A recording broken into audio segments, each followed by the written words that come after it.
সকলোকে সুপ্ৰভাত জনালোঁ। এয়া সকলো ভালে আছেনে? আজি কি বনাম চাওক। এয়া মই আজি আটা আৰু বেচনৰ বৰফি বনাম। তাৰ বাবে মই কি লৈছোঁ চাওক। এয়া মখনা আৰু বাদাম, ৰঙা বাদাম, আলমণ্ড, কাজু, বুট, তিল চব ভাজি লৈছোঁ মানে শুকানকৈ। এইবোৰ মই আগদিনাই ভাজি থৈ আহিছোঁ। একেদিনাই কৰিবলৈ মন নাযায় যে, আগদিনাই ভাজি থৈ আহিছোঁ। এতিয়া অকণমান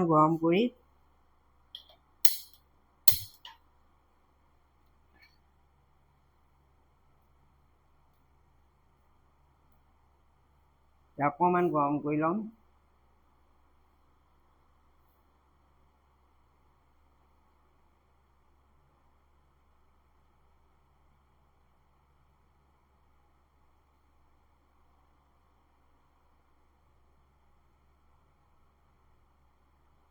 আগতে মই আগদিনা ভাজি থৈ আহিছোঁ। একেদিনাই গৈ পেলাই ইলাচি কেইটামানো দিছোঁ দেই লগতে।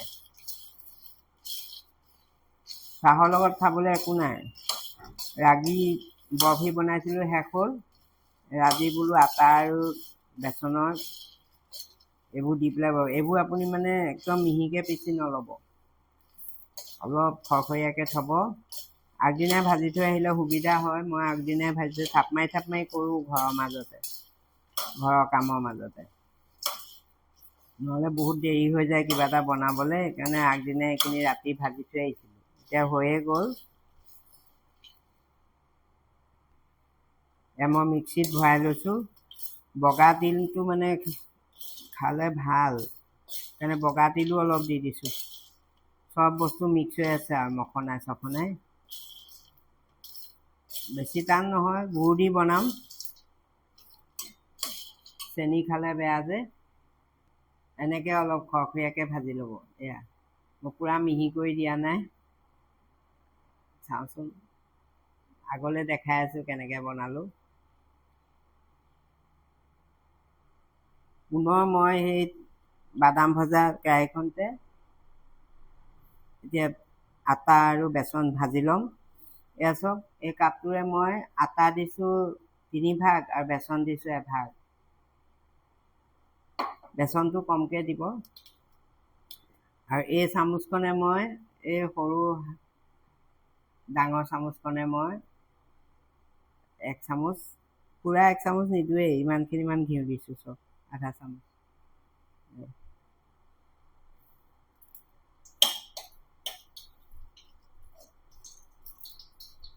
গুড় দি বনাম।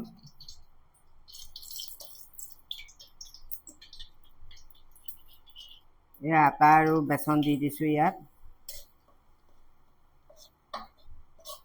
আটা আৰু বেচন দি দিছোঁ।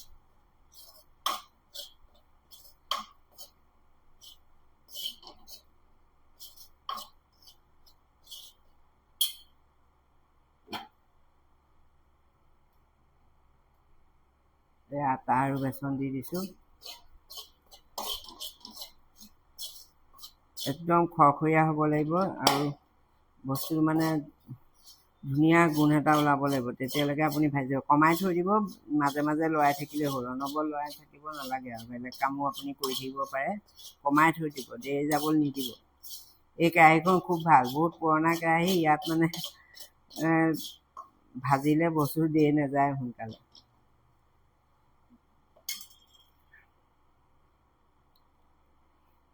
এনেকৈ ভাজি থাকিব হেৰি হোৱালৈকে, যেতিয়ালৈকে মানে বস্তুটোৰ পৰা গোন্ধ এটা নোলায়। ধুনীয়া ভাজি থাকিব আপুনি। এয়া চাওক, মই ভাজি আছোঁ, এতিয়াও হোৱা নাই। জুইটো কমাই থৈ দিব। আপুনি বেলেগ কামো কৰি থাকিব পাৰিব, মাজে মাজে খালি ভাজি থাকিলেই হ'ল। মানে বস্তুটো ভাজ নাখালে খাবলৈ বেয়া লাগিব যে। এয়া চাওক, আৰু অলপ ভাজিব লাগিব। এয়া ভাজি আছোঁ। মই কমাই থৈ দি বেলেগ কামো কৰি থাকোঁ। মানে এতিয়া ধৰক কাপোৰখিনি জাপি থৈ আহিলোঁ, আপুনি ওচৰতে ৰৈ লৰাই নাথাকিলেও হ'ব, খালি জুইকুৰা কমাই থৈ দিব, গেছৰ জুইটো। এয়া মই মাজে মাজে লৰাই আছোঁ। আপুনি থিয় হৈ ভাজি নাথাকিলেও হ'ব, গেছটো কমাই থৈ দিব, বেলেগ কাম কৰিব পাৰিব। থাপ মাৰি কামবোৰ নকৰিলে বেলেগ কামবোৰ হৈ নুঠে যে। এয়া এনেকৈ চুই চাব, যদি ফৰফৰীয়া হৈ গৈছে এনেকৈ, তেতিয়া আপুনি গম পাব বস্তুটো হৈ গ'ল। ইমান ধুনীয়া গোন্ধ এটা ওলাইছে। বেচনটো আকৌ কেঁচা হৈ থাকিলে খাবলৈ বেয়া লাগে। খুব ধুনীয়া গোন্ধ এটা ওলাইছে। ইয়াত মই এতিয়া পাউডাৰ গাখীৰ 10 টকীয়া পেকেট এটা লৈছোঁ, এইটো মিলাই ল'ম।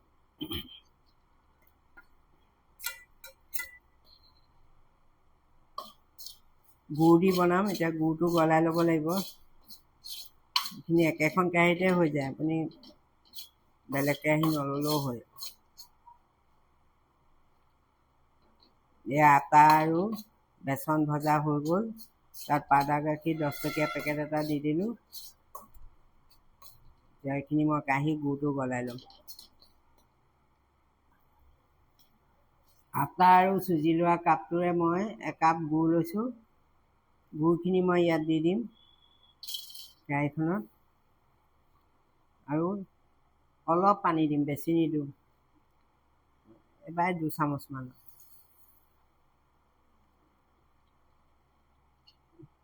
পানী দিম। পুনৰ গেছটো কমাই থৈছোঁ, মই বেলেগ কাম কৰি থাকোঁ যে, আপুনি বঢ়ায়ো দিব পাৰে। ৰখি থাকিবলৈ অলপ অসুবিধা হয়, সময়বোৰ যায়, সেইকাৰণে কমাই কমাই কামবোৰ কৰি থাকোঁ আৰু বেলেগ কামো। এইটোও হ'ল আৰু বেলেগ কামো হ'ল লগতে মানে। এতিয়া এই চামুচখনে, এই সৰু চামুচখনে মই এচামুচ ইয়াত গুড়তে ঘিউ দি দিম। এতিয়া গুড়খিনি গলি থওক, ময়ো বেলেগ কাম কৰি থাকোঁ। এয়া গুড়খিনি গলিবলৈ আৰম্ভ কৰিছে। এয়া মই মাজে মাজে লৰাই আছোঁ। কমাই থৈ দিলে আপুনি চিন্তা নাই আৰু, মাজে মাজে বেলেগ কাম কৰি, ইফালে পাকঘৰ কামো হ'ল, আপোনাৰ বেলেগ কামো হ'ল। মই তেনেকৈয়ে কামবোৰ কৰোঁ মানে। এই গুড়খিনি আৰু অলপ গলক। গুড়খিনি গলি আছে। গুড়খিনি আপুনি মানে বেছি হেৰি নকৰিব। যেতিয়া মৌজোলৰ লিখীয়া আঠা আঠা হ'ব, তেতিয়া আপুনি গেছটো অফ কৰি দিব লাগিব। বেছি মানে হেৰি নকৰিব। চুই চাব এনেকৈ হাতেৰে, যেতিয়া মৌজোলৰ লিখীয়া অলপ আঠা আঠা হ'ব, তেতিয়া আপুনি গেছটো অফ কৰি দিব লাগিব।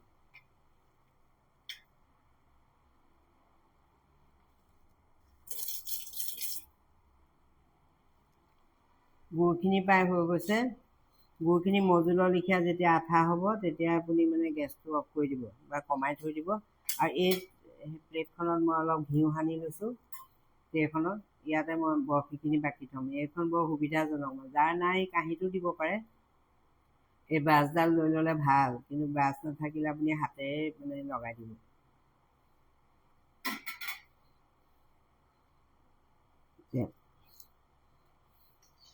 গুড়খিনি প্ৰায় হৈ গৈছে। এতিয়া মই বেচনখিনি ইয়াত দি দিম। বেচন আৰু আটাৰ যিটো ভাজ দিছিলোঁ, আৰু মখনাখিনি ইয়াত দি দিম। গেছটো কমাই থ'ব। গোটেইখিনি যেতিয়া মিল খাব, তেতিয়া আপুনি গেছটো বন্ধ কৰি দিব। এনেকৈ মিলাই ল'ব।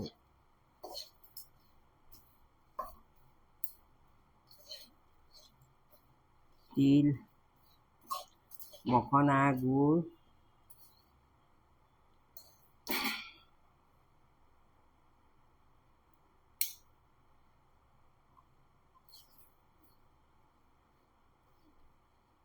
ভালকৈ মিলাই ল'ব।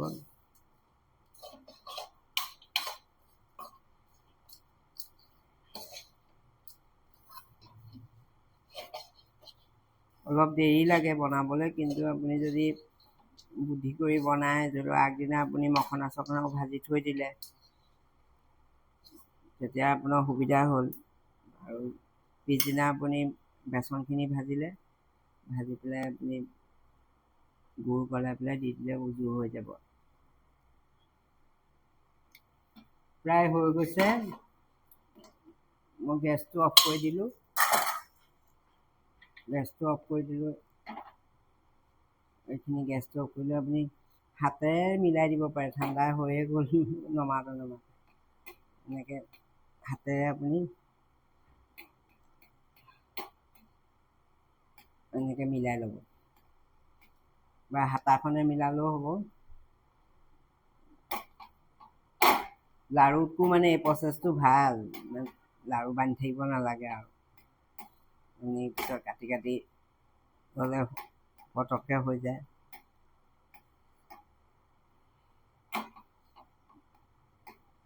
বাকী বস্তু আপুনি খৰখৰীয়াকৈও দিব পাৰে, যদি বুঢ়া মানুহে খায় আপুনি মিহিকৈ লৈ ল'ব পাৰে, মখনা বাদাম চাদামবোৰ। মই ইয়াতে সিহঁতি খাবৰ কাৰণে অলপ খৰখৰীয়াকৈ থৈছোঁ, ল'ৰা মানুহে খাই ভাল পায় তেনেকৈ চোবাই চোবাই। ঠাণ্ডা হ'লে এইটো কাটিম। এয়া চাওক কি সুন্দৰ হৈছে। এয়া ঠাণ্ডা হ'লে কাটিম। ঘৰতে এনেকৈ বনাই খাওঁ আৰু যি টি বস্তু খাব নোৱাৰোঁ। অলপ কষ্ট হয়, কিন্তু বুদ্ধি কৰি বনালে ইমান কষ্ট নহয়। মই আগদিনাই এইখিনি ভাজি থৈ আহিছিলোঁ। এতিয়া আকৌ বেচন আৰু হেৰিখিনি আটাখিনি কমাই পেলাই ভাজি আছোঁ, বেলেগ কামো কৰি আছোঁ। গুৰখিনি গলাই দি দিলোঁ, বছ হৈ গ'ল। এতিয়া ঠাণ্ডা হ'লে কাটি দিম। আপুনি অলপ সময় ফ্ৰিজতো ভৰাই থ'ব পাৰে, সোনকালে ঠাণ্ডা হ'বৰ কাৰণে। এয়া চাওক বৰফি কটা হৈ গ'ল, খুব ধুনীয়া হৈছে। ল'ৰা ছোৱালীয়ে খাই খুব ভাল পাব। এয়া মই বৰফি কাটিলোঁ। বাই বাই, আজিলৈ আহোঁ দেই।